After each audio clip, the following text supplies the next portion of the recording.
예, 저는 대한우울자살예방학회 회장이고 현재 성대의대 삼성서울병원 홍승봉 교수입니다.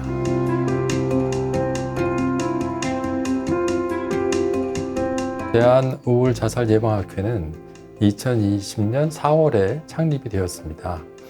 이 학회는 내과, 가정의학과, 산부인과, 신경과, 마취통증의학과 의사들이 우리나라의 매우 낮은 우울증 치료율을 높이고 또 우리나라의 가장 높은 자살률을 낮추기 위해서 무언가 우리가 해야 되겠다는 뜻이 모아져서 창립하게 되었습니다.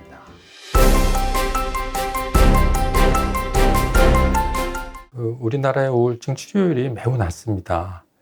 몇 년 전에 조사한 바에 의하면 중등도 또 매우 심한 우울증의 치료율이 한 11 내지 12%밖에 안 되고, 그리고 OECD 나라들의 평균 항우울제 사용량의 3분의 1밖에 쓰지 못하고 있어요.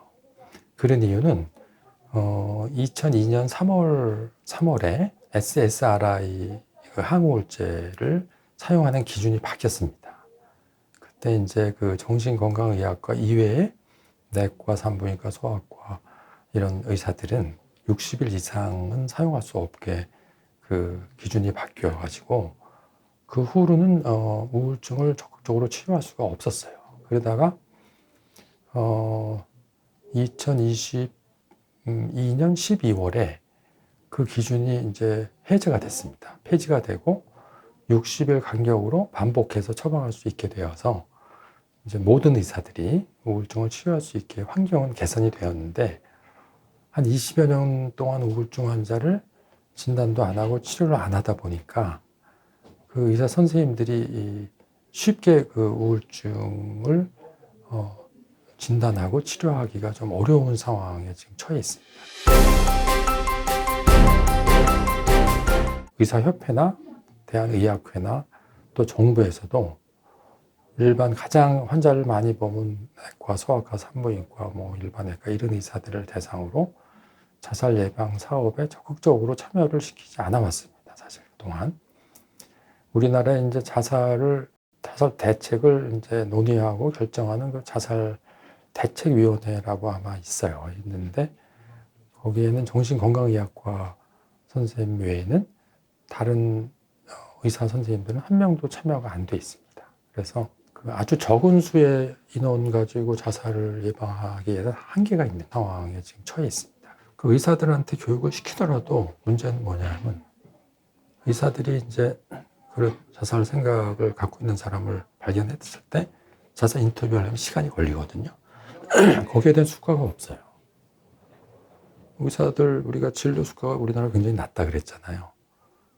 그런데 거기에 또 그런 추가적인 많은 시간, 그 다음에 또 이제 책임 문제도 따르게 돼요. 그 자살 고위험군을 내가 발견했는데 조치를 안 하게 되면 문제가 또 발생할 수 있는데, 그리고 발견했을 때 그걸 바로 조치해 줄 수 있는 시스템이 다음번에 있어야 돼요. 현실적으로 지금 생각할 수 있는 방법은 우리나라 지역에 정신건강보건복지센터라고 있어요. 그게 한 250개 이상 있거든요. 모든 지역에 다 있습니다. 정신건강복지센터. 그거는 우리나라 국민들의 정신건강을 더 향상시키고 도움을 주기 위해서 만들어 놓은 거예요. 그러니까 자살 예방도 당연히 속해 있어요. 거기는 자살 위험한 환자들을 상담도 하고 모니터링 할 수 있는 인력들이 있습니다. 그래서 정부에서 좀 시스템을 만들어 주셔야 돼요. 예를 들어서 그 지역에 정신건강복지센터가 있다 그러면 지역에 있는 1차 의료기관들하고 쉽게 연결이 되게. 그런 게 지금 안 돼 있는 거예요. 그러니까 의사들한테 이거 교육을 시키더라도 몇 명이나 이걸 할지 솔직히 전 자신이 없어요. 자살하는 사람의 50%가 가는 곳을 알잖아요. 제가 알기엔 자살 예방센터에서 주로 자살 시도했던 사람, 그런 사람들을 이제 감시해서 막는 건데, 이제 새로 생기는 환자들은 진짜 찾을 수 있는 데가 병의원이 있는데 그걸 진짜 지원해 주는 시스템이 필요한 거죠. 자살에 대한 오해 5가지, 그리고 자살 생각을 하는 사람한테 해야 될 일, 하지 말아야 될 일, 그런 것도 포함이 되어 있는데, 5가지 오해 중에 가장 첫 번째가 뭐냐 하면, 자살 질문은 자살을 유발할 수 있다. 아니다요. 이건 자살 질문은 오히려 자살 생각을 예방할 수가 있는, 버리게 할 수 있는 첫 번째 방법인데, 다들 그게 무서워가지고 안 물어보는 거예요. 그 다음에 뭐 자살을 하려고 하는 사람은 누구도 막을 수 없다. 그것도 잘못된 거예요. 자살하려고 하는 사람은 자살하는 순간까지 살고 싶은 욕망이 있습니다. 그러니까 정신적인 고통을 겪거나 뭐 경제적인 고통, 이런 고립되어 있는 사람들한테는 적극적으로 우울감이나 자살 생각을 물어봐야 되는데, 다들 그걸 안 하는 거예요.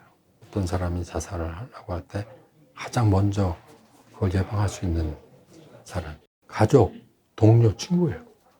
그러니까 가족, 동료, 친구가 물어봐야 돼요.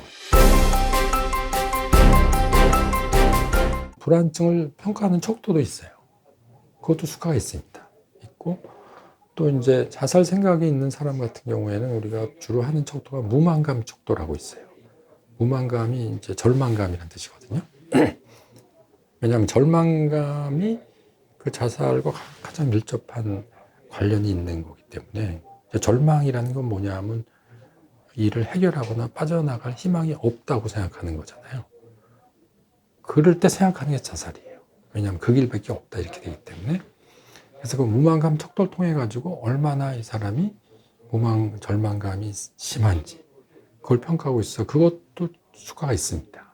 그래서 물론 수가가 이렇게 높지는 않지만 일부라도 보존할 수 있는 방법이 있다는 거죠. 그거를 환자한테 체크하게 해서 그 또한은 그 환자들이 체크를 할 때 자기가 생각하는 자살 생각에 대해서 되돌아보게 돼요. 그러면은 이게 내 생각이 옳은 건가 하는 생각을 또 하게 됩니다. 그러니까 그런 걸 통해서 그 척도를 환자로 하게 하는 것 자체도 환자가 환자 스스로를 돌아볼 수 있게 할 수 있고, 또 의사는 그 척도를 체크한 걸 보면 금세 파악하게 되죠. 거기에 그런 거를 좀 환자들한테 시행을 해가지고 환자들 스스로도 생각할 시간을 더 주고, 또 의사는 그걸 보고도 빨리 환자한테 또 상담을 짧게나마 할 수 있으니까, 그런 것도 방법이 있으니까 잘 참조하시면 도움이 될 것 같습니다.